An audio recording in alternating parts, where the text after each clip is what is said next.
देखो hello guys, आज ना हम स्टार्ट करने जाएंगे चैप्टर 1 यूनिट एंड डायमेंशन का लेक्चर नंबर 2। इससे पहले वाले लेक्चर में मैंने डायमेंशनल फॉर्मूला कैसे बनाते हैं वो बताया है अकॉर्डिंग टू एनसीईआरटी के मुताबिक। ठीक है कि एनसीईआरटी में क्या क्या है आया है वो सब कर रहे हैं हम लोग, है ना। एरर नहीं है, एरर को नहीं करा रहा मैं, एरर को अलग से करूंगा। तो फिलहाल हम इसको चलते हैं एप्लीकेशन ऑफ डायमेंशनल एनालिसिस। ठीक, मतलब इसमें इसके फायदे क्या है, इसको क्यों हम पढ़ रहे हैं, इसका क्या फायदा डायमेंशनल एनालिसिस का। कि हम तीन चीज कर सकते हैं। पहली कि आखिर गिवन फॉर्मूला जो होगा आपका करेक्ट है कि नहीं। दूसरा कि भाई एक सिस्टम दे रखा होगा, मान लीजिए आपको दे रखा 1 kg को 1000 ग्राम पता है आपको, लेकिन अगर आपको बोलेगा 1 न्यूटन इक्वल टू कितने डाइन होते हैं तो वो नहीं पता आपको। तो यहाँ पे आप एक सिस्टम से दूसरे सिस्टम में जाएंगे। ठीक, कैसे जाएंगे बताऊंगा आपको। और तीसरा होगा डिराइव फॉर्मूला। डिराइव फॉर्मूला का मतलब समझ लो कि एक स्टेटमेंट दी होगी कि यार ये है फ्रीक्वेंसी, इस पे डिपेंड कर रही है, आपको ये सब निकालना है। ठीक है, तो अपन स्टार्ट करते हैं पहले वाले से। आपको धीरे धीरे की चरण तीनों चीज क्लियर हो जाएंगी। ध्यान रखिएगा आपके स्कूल्स में जो क्वेश्चंस आते हैं वो इन्हीं पे आते हैं। इस चैप्टर में पहला टॉपिक जो है उस पर मैक्सिमम 1-2 नंबर क्वेश्चन आता है, बाकी यहाँ से 2 नंबर 2 नंबर 2 नंबर। बड़े प्यार से पहले यूटी में, अगर यूटी में 20 नंबर का हो रहा है तो मान लो 10 नंबर इसी चैप्टर के होने वाले हैं आपके। ठीक, चलिए तो अपन पकड़ते हैं इसको। पहला वाला एग्जाम्पल से स्टार्ट करते हैं। मान लो आपको दे रखा है v equal to u plus a t. ये 9th क्लास में तुम लोगों ने पढ़ा होगा इसके बारे में, इक्वेशन ऑफ मोशन की पहली इक्वेशन है। ठीक है, तो आपको चेक करना है कि सही है कि नहीं है। तो देखो पहले ले लो एलएचएस। जैसे मैथ्स में हम लोग क्या करते थे, एलएचएस को अलग और आरएचएस को अलग। वेलोसिटी क्या होता है, एल टी माइनस 1। ठीक है, और ज्यादा लिखना चाहते हो और भी लिख सकते हो, m0 एल टी माइनस 1, पर रहने दो। फिर अपन चलते हैं आरएचएस की तरफ। आरएचएस में क्या होगा sir, u plus a t दे रखा है। यहाँ पे u क्या है आपकी velocity, L T minus 1। Acceleration क्या है आपका, एल टी माइनस 2 होता है, पता होना चाहिए पहले से भाइयों। और ये t, तो आप देखो एल टी माइनस 1, t से एक t कैंसिल हो जाएगा, तो यहाँ पे क्या बचेगा आपका L T minus 1 plus L T minus 1। यहाँ पे दोनों को ऐड करके ट्वाइस नहीं करना होता है, क्योंकि यहाँ पे हम कैलकुलेशन नहीं परफॉर्म कर रहे हैं, मतलब एडिशन नहीं कर रहे हैं, सब्ट्रैक्शन नहीं कर रहे हैं। हम क्या देख रहे हैं, हम सिर्फ देखना चाह रहे हैं सिंबल। भाई ये वेलोसिटी का सिंबल है, ये भी वेलोसिटी का सिंबल है, यानी डायमेंशनल फॉर्मूला। तो दोनों को मिला के एक ही लेना होता है। जैसे चाहे बड़ा घर हो या छोटा घर हो, सिंबल एक जैसा रहता है। तो देखो आप एलएचएस और आरएचएस क्या एकदम बराबर आ रहे हैं, हमारे एक जैसे आ रहे हैं। तो हम बोल देंगे सर हेंस, ऐसे लिखो, हेंस पेन छोड़ो, सीधे लिखो, therefore LHS equal to RHS आ गया हमारे पास। और हम बोल देंगे कि given formula is dimensionally correct, given formula is dimensionally correct, क्योंकि हम डायमेंशन के बेसिस पे इसको पढ़ रहे हैं। डायमेंशनली करेक्ट, ये हो गया तरीका आपका सिस्टमैटिक बिल्कुल स्कूल में छापने के लिए। ठीक, पूरे नंबर मिलेंगे आपको। फिर से सुन लीजिए एक बार, जो भी फॉर्मूला दिया हो, आपको नहीं पता कौन सी इक्वेशन है, कहां से आई है, बाहर में जाने दो उसको, सीधे एक बात पकड़ो, क्या एलएचएस जो दे रखा है उसका डायमेंशनल फॉर्मूला पता होना चाहिए आपको, लिख दिया हमने। ठीक है भाई। दूसरा आरएचएस के अंदर जो भी दे रखा है उस सबको लेते चले जाइए। ये था velocity L T minus 1, acceleration L T minus 2, T time रहा, टी से टी कटा, एक बच गया, L T minus 1 plus L T minus 1 same रहेगा। इसे हम बोलते हैं प्रिंसिपल ऑफ होमोजेनिटी, मतलब सेम क्वांटिटी ऐड होंगी, सेम क्वांटिटी माइनस होगी। कहने का मतलब क्या हुआ, अरे 1 kg में 1 मीटर कपड़ा थोड़ी ना ऐड कर दोगे आप। 1 kg में 1 मीटर कपड़ा ऐड नहीं कर सकते आप, बट 1 kg में 2 kg ऐड कर सकते हो। तो सेम बात है यहाँ पर, वेलोसिटी में वेलोसिटी ऐड करेंगे तो वेलोसिटी मिलेगी आपको। ठीक है, यहाँ पे ऐड मत कर देना, ये मत कर देना, डबल मत कर देना, या माइनस करके 0 मत कर देना, वो गलत हो जाएगा, क्योंकि हम यहाँ पे कैलकुलेशन परफॉर्म नहीं कर रहे हैं। ठीक, तो इस हिसाब से ये फॉर्मूला करेक्ट हो गया। फटाफट छापो इसको। नेक्स्ट क्वेश्चन आपका, अगेन ये इक्वेशन ऑफ काइनेमेटिक्स का क्वेश्चन है, आपको ध्यान से देखना है क्या करना है इसमें। अगेन एलएचएस ले लेते हैं। सर एलएचएस में क्या है, एलएचएस में हमारा डिस्प्लेसमेंट है, डिस्प्लेसमेंट का क्या होता है एल। फिर आरएचएस में चलते हैं। आरएचएस में आपके पास कुछ ज्यादा टर्म दे रखे हैं भाई, मान लीजिए u t plus half a t square दे रखा है। अब आपको बता दें कि इसके अंदर जो ये टर्म होते हैं कांस्टेंट 1 2 3 4 5 6 7, ये सब डायमेंशन लेस होते हैं, इसको लेना ही नहीं होता। तो ऐसा समझो, आप बोलोगे सर किस, ऐसे तो जी का होता है, जी बड़ा कांस्टेंट होता है, बड़ा जी वाला। देखिए सुनिए, कुछ ऐसे टर्म्स हैं जिनका होता है डायमेंशन, मैं बिल्कुल एग्री कर रहा हूँ इस चीज के लिए, इनका होता है। ठीक, लेकिन 1 2 3 4 इनका नहीं होता है। ठीक, हालांकि ऐसे करेंगे, मैं आपको ना अलग से इसका 5 मिनट का वीडियो और बना के डाल दूंगा किसी साथ चिपका के, कि किसका होगा किसका नहीं होगा। फिलहाल समझ लो जितने भी नंबर हैं पाई 1 2 3 4 5 log x sin x इनका नहीं होता है। ठीक भाई। अच्छा, तो यहाँ पे इसका क्या होगा, u मतलब इनिशियल वेलोसिटी lt माइनस 1, फिर से टाइम t हो गया आपका, हाफ को लेना ही नहीं है, एक्सेलरेशन का lt माइनस 2 और टाइम का t स्क्वायर हो गया। अब देखो गौर से, ये वाला इससे निपट गया, -1 + 1 कैंसिल आउट, l आ गया। देखो -2 + 2 कैंसिल आउट, l आ गया। l + l यहाँ पे l ही होने वाला है, 2l मत कर देना, बता रहे हैं बार बार, प्रिंसिपल होमोजेनिटी लगाना है, गलती मत करिएगा भाई, ऐड नहीं करना है, सिंबल है सिंबल, मेरा घर तेरा घर सिंबल एक जैसा रहेगा, ठीक, ये मत कर देना तेरा घर मेरा घर, 2 घर हो गए मेरे, ठीक है। ये हो गया आपका करेक्ट फॉर्मूला।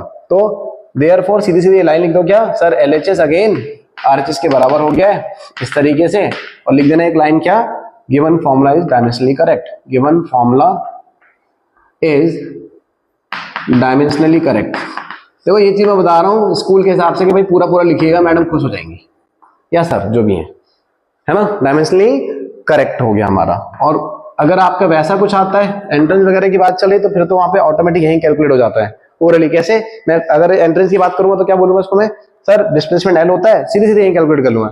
ये देखो जिसकी मैथ्स ठीक है ना, और नहीं भी ठीक है तो भाई ठीक कर लो, वेलोसिटी lt माइनस 1 t के साथ मल्टीप्लाई, t माइनस 1 यही निपट गया, l आ गया, acceleration lt minus 2 t square minus 2 को निपटा देगा, l आ गया। देखो l + l, l आ गया।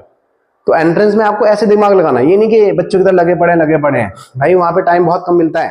देखो छोटे छोटे डायमेंशन याद करें ना, ये सब याद करना पड़ेगा, लगभग 20 से 25 डायमेंशन फॉर्मूला हैं जो आपको याद करने चाहिए, क्योंकि स्कूल में मतलब और भी बड़े फॉर्मूला।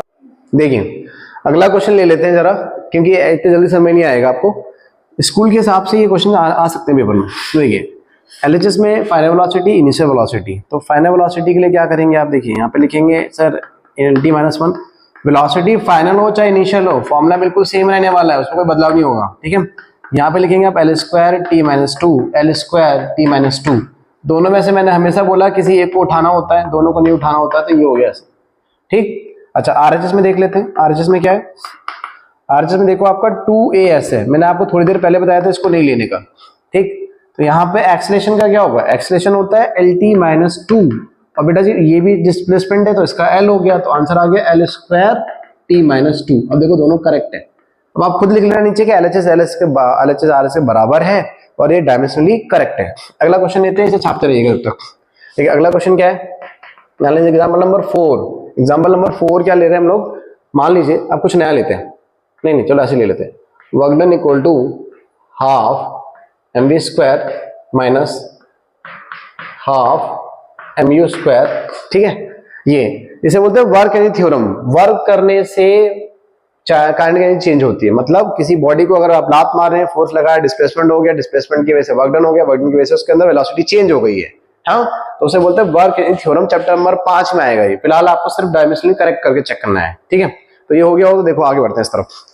क्या देखो LHS में क्या है हमारे पास, सर LHS में है वर्क डन होता है force into displacement, work done होता है force into displacement into cos theta. तो भाई कॉस थीटा का डायमेंशन नहीं होता, क्यों नहीं होता, कोई भी cos theta sine theta, cos क्या होता है बेस अपॉन हाइपोटेनस, भाई ये भी L और ये भी L, तो L कैंसिल 1 हो गया, मतलब cos theta sine theta tan theta जितने भी ट्रिको के फंक्शन उनके डायमेंशन नहीं होते। अब बोलो ये कहां से आ गया बस समझ लीजिए, ठीक है। इस साल चैप्टर नंबर 5 में पता लगेगा कि आखिर क्यों आता है, जबकि 9th क्लास में सिर्फ इतना ही है, फोर्स इंटू डिस्प्लेसमेंट, ठीक। अच्छा फोर्स का डायमेंशन क्या होगा, सर फोर्स का डायमेंशन होगा mlt माइनस 2, किसी को याद नहीं है तो यहाँ पे छाप लो, F इक्वल टू ma होता है मास इंटू एक्सेलरेशन, और मास का क्या रहेगा हमारे पास m, और इसका क्या रहेगा lt माइनस 2, ठीक है। बट आपको छोटे छोटे डायमेंशन याद, देखो छोटे छोटे डायमेंशन याद करें ना, ये सब याद करना पड़ेगा, लगभग 20 से 25 डायमेंशन फॉर्मूला हैं जो आपको याद करने चाहिए, क्योंकि स्कूल में मतलब और भी बड़े फॉर्मूला। LHS में क्या है, वर्क डन है, वर्क डन मतलब force into displacement cos theta का डायमेंशन नहीं होता, साइन टेन कॉस थीटा सबका नहीं होता है, ठीक है। तो यहाँ देखो फोर्स का होगा ma, m मास, एक्सेलरेशन lt माइनस 2, यहाँ पर रखते हैं मैंने फोर्स का mlt माइनस 2 और डिस्प्लेसमेंट का l, ये बन गया ml स्क्वायर t माइनस 2, ठीक है भाई। LHS में आ गया हमारे पास, अब देखो RHS में हमारे पास दो काइनेटिक एनर्जी है, फाइनल और इनिशियल। तो फाइनल काइनेटिक एनर्जी की अगर हम बात करते हैं तो होगा half mv square minus half mu square. ध्यान से सुनना, मैंने पहले बोला है ये जो टर्म होता है इसका डायमेंशन नहीं होता है, ये जो टर्म होता है डायमेंशन नहीं होता है, कांस्टेंट टर्म का नहीं होने वाला है, पहले बता रहा हूं, ठीक। मास का क्या होगा m, वेलोसिटी का क्या होगा lt माइनस 1, lt माइनस 1। अब इसका कर लीजिए स्क्वायर, फिर minus M L T minus 1 का स्क्वायर, तो क्या हो जाएगा M L square T minus 2 M L square T minus 2 भाई। अच्छा एक और चीज, दोनों में स्क्वायर आएगा यहाँ पे भी, तो दोनों में से किसी एक को लेना होता है, मैंने बताया था आपको थोड़ी देर पहले भी, इसे बोलते हैं प्रिंसिपल ऑफ होमोजेनिटी। भाई ये एनर्जी है तो ये भी एनर्जी होगा, एनर्जी में से एनर्जी ही निकलेगा, एनर्जी में से एनर्जी ऐड होगा, कुछ और नहीं हो सकता है ना। दो डिफरेंट क्वांटिटी ऐड नहीं होती हैं, इसी को बोलते हैं प्रिंसिपल ऑफ होमोजेनिटी। होमो मतलब एक जैसा, ठीक है भाई। तो इस तरीके से देखो एलएचएस और आरएचएस क्या हो गया, एक दूसरे के बराबर, तो फार्मूला हमारा क्या हो गया, करेक्ट, ठीक है। छाप लो,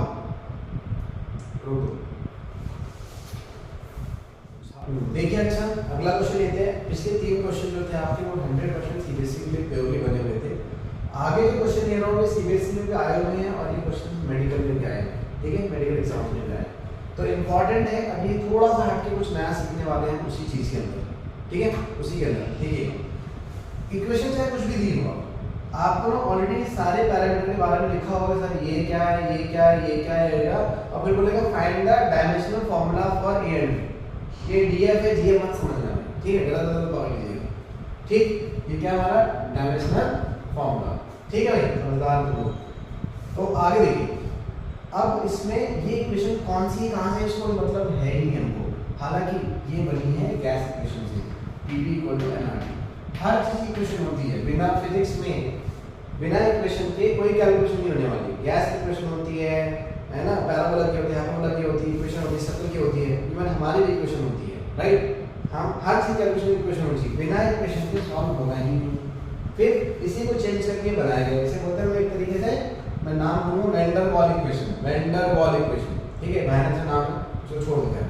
सीधे सीधे टॉपिक पे आते हैं, क्या करना है सर, ये प्रेशर है तो भैया ये भी प्रेशर होगा, क्योंकि मैंने थोड़ी देर पहले बोला था सेम क्वांटिटी ऐड होगी, सेम क्वांटिटी माइनस होगी, है ना। मास के साथ मास ऐड होगा, केजी के साथ मतलब केजी की बात होगी, टेम्परेचर के साथ टेम्परेचर होगा। तो कुल मिला के एक बात समझो हमारी कि अगर ये प्रेशर है, भला ही कुछ भी हो ये नंबर, पर ये भी प्रेशर ही होगा। क्या होगा, प्रेशर। हाँ नंबर अलग हो सकता है, ये वॉल्यूम है भैया, इसको वॉल्यूम होना पड़ेगा। इसका मतलब क्या हुआ कि डायमेंशन के बेसिस पे according to principle of homogeneity, principle of homogeneity, और आगे वाला जेनिटी तो कर लेना सेट, देखिए। तो ये प्रेशर और ये भी प्रेशर, A/V²। हमको निकालना क्या है, A और B का डायमेंशन फॉर्मूला। तो बेटा A कितना हो जाएगा, प्रेशर इनटू वॉल्यूम का स्क्वायर, और प्रेशर क्या होता है, फोर्स बाय एरिया और वॉल्यूम का स्क्वायर। तो दिमाग लगाओ थोड़ा सा, यहाँ से सोचो कि सर ये क्या है। देखो ये भी देता हूँ, फोर्स होता है Lt-2 और एरिया होता है L², वॉल्यूम होता है कितना, L³ के साथ पावर चल रही 2, तो ये हो गया 6। देखो 6 और 1 7, और नीचे से 2 कटेगा तो 5, तो कुल मिला के मेरा फॉर्मूला क्या रहेगा यहाँ पर, ml5T-2। ये आ गई मेरी एक ही वेट पर। अब इसको देख लो, अगर ये वॉल्यूम तो ये वॉल्यूम, ये बहुत आसान है, तो सीधे सीधे B = B लिख देंगे और एक बन जाएगा L3। ये हो गया क्वेश्चन। और इसको थोड़ा टेस्ट करने की कोशिश करें, बोले मेडिकल एग्जाम में आगे लोग थोड़ा और टेस्ट कर देते हैं, बोलेगा बताओ A/B का रेशियो क्या बनेगा। तो A कितना है, ml5T-2, और नीचे L³ कर दो बराबर, इसको कट कर दो यहाँ से, तो ये बन जाएगा पता क्या, ml²T-2। और बेटा जी अब बोल दें और थोड़ा ट्विस्ट कर दें, अब बोले भाई इसको क्या होगा आगे, क्या कौन सी क्वांटिटी है, तो ये एक नहीं कई सारी होगी, ये बनेगा टॉर्क, ये बनेगा वर्क डन, ये बनेगा वर्क डन, और ये बनेगा एनर्जी बन जाएगा, एनर्जी क्या बन जाएगा, एनर्जी। तो जरूरी नहीं है कि एक अलग अलग क्वांटिटी का सेम डायमेंशन फॉर्मूला ना हो, कई सारी फिजिकल क्वांटिटी की एक जैसे डायमेंशन फॉर्मूला भी हो सकते हैं, ठीक है। I hope it is clear. पहला एग्जांपल क्लियर हो गया तो छाप दो इसको जल्दी से, ठीक है। देखो एक और क्वेश्चन लेते हैं, ठीक है। ये वाला क्वेश्चन देखो, अब जरूरी नहीं कि P हमेशा प्रेशर ही हो, वो डिपेंड करता है, कुछ भी हो सकता है। यहाँ पे P क्या है, पावर, x क्या है, डिस्प्लेसमेंट, B क्या है, B निकालना है, A निकालना है, B का टाइम। कैसे करेंगे ध्यान से। अब यहाँ पे सुनिएगा मेरी बात, अगर आपको B निकालना है तो पहले आपको A निकालना पड़ेगा, नहीं तो बात ही नहीं बनी, है ना। तो एक काम करते हैं सर, अगर ये A है, ये x है डिस्प्लेसमेंट, तो A को सीधा x² के बराबर रखो, क्योंकि ये दोनों का डायमेंशन सेम होने वाला है, तो मेरे को ए मिल गया। आओ पावर इक्वल टू ये L square minus L square by B into T. मैंने आपको बोला था कि जब भी दो चीज़ें सेम से माइनस होती है तो एक को उठाना है, दोनों को चिपका जीरो मत कर देना भाई। देखो ये हो गया हमारे पास एल स्क्वायर और बी और ये टी हो गया, तो बी को ऊपर लेके जाओ और पावर इंटू टाइम नीचे लेके आ जाओ, पावर इंटू टाइम नीचे लेके आ जाओ। अच्छा एक और बात, अब पावर का फॉर्म में डालोगे वर्क डन बाय टाइम होता है, हमको पता है, हाँ सर होता है, power equal to work done by time होता है ऐसे करके। तो बेटर है कि काम ना करो, यहाँ पर ऐसे देखो work done by time into time, time से टाइम उड़ा दो, क्योंकि पावर को सोचेंगे मान लो फॉर्मूला याद नहीं है तो वहाँ फंस जाओगे। तो बेटर है छोटे छोटे फॉर्मूला याद रखें, पूरी बात बन जाएगी। बेसिक वाले पावर होता है work done by time, time से टाइम बढ़ गया और वर्क डन निकालना आसान है, रट भी लेते हो। वर्क डन क्या होता है भाई, फोर्स इनटू डिस्प्लेसमेंट, है ना। तो फोर्स का mlt माइनस टू और डिस्प्लेसमेंट में क्या हो गया एल, वहाँ से निकल के आ गया मेरे पास ऊपर एल स्क्वायर, नीचे क्या होने वाला है ml square T minus two, ये दो निपट गए। डी कितना आ गया मेरे पास, एम ऊपर जाके माइनस वन और टी ऊपर जाके प्लस टू। तो मेरे पास ये रहा एल सॉरी ए और ये रहा मेरे पास बी। कोशिश करो कि भाई थोड़ा आसान तरीके से बनाओ, कॉम्प्लेक्स नहीं कर देना चीज़ों को, ठीक है, क्योंकि फिजिक्स में बहुत सारी चीज़ें पढ़ने की जरूरत पड़ेगी हमको, ठीक है। अब एवरीडे क्लियर, दोनों को छापो फटाफट, ये तो छाप के बाद छापो।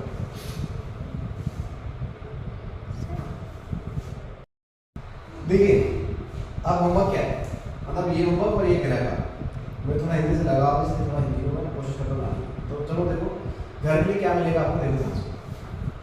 एग्जाम्पल नंबर 1 आपको बोला force equal to a under root x plus b t, ठीक है। इसमें बोला हुआ एक्स क्या है, डिस्प्लेसमेंट है, डिस्प्लेसमेंट एफ क्या है, फोर्स है, और फाइंड क्या करना है आपको, ए और बी फाइंड करना है, ठीक है। स्लैश नहीं मालूम तो ए कॉमन बी फाइंड करना है। समझ लीजिए डायमेंशन कॉमन निकालना है, सब में डीएफ निकालना है सबका। फिर टू क्या होगा, टू है हमारे पास, मान लीजिए F is equal to alpha by beta sine beta t by b square, और इसमें कोई कहानी एफ क्या है, फोर्स, एफ क्या है हमारे पास, फोर्स, एक्स डिस्प्लेसमेंट भी चल रहा है, ठीक है, डिस्प्लेसमेंट, और बेटा जी हमारा बी क्या है, वेलोसिटी, वेलोसिटी लिख देता हूँ तो कंफ्यूजन हो जाएगी। बाकी निकालना है एक अल्फा एंड बीटा, क्या निकालना है, अल्फा एंड बीटा निकालना है, अल्फा एंड बीटा निकालना है। तीसरी बात क्या, देखिए एक और क्वेश्चन ले लेते हैं बढ़िया सा, क्या था क्या, हाँ F is equal to alpha by beta log, है ना, log alpha by t square, ठीक है, टी स्क्वायर। सेम कहानी अल्फा बीटा निकालना है, क्या फोर्स, ठीक है, देख लीजिएगा। एक और देखिए बराबर एग्जांपल नंबर 4 एनसीईआरटी में दिया होगा y equal to a sine omega t ऐसे करके प्लस ए एक्स, ये पक्का पक्का आ रहा है पेपर में।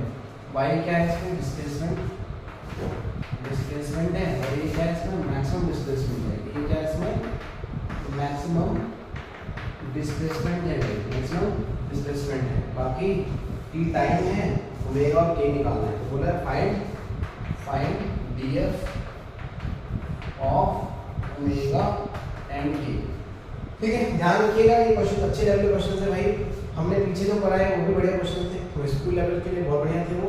अभी ये जो क्वेश्चन है ये स्कूल में आया हुआ है, और मीडियम में आया, ये भी आया हुआ है, एंट्रेंस में आया, ये भी एंट्रेंस में आया। कोशिश करिएगा, नहीं पढ़े तो हमको बुझाइएगा, थोड़ा सा टफ होने वाला है, पर कोशिश जरूर करिएगा, दिमाग बढ़ेगा, ठीक है। चलो आज का इतना काफ़ी है, भाई कोई दिक्कत हो तो बताइएगा, आपको कमेंट में डालिए।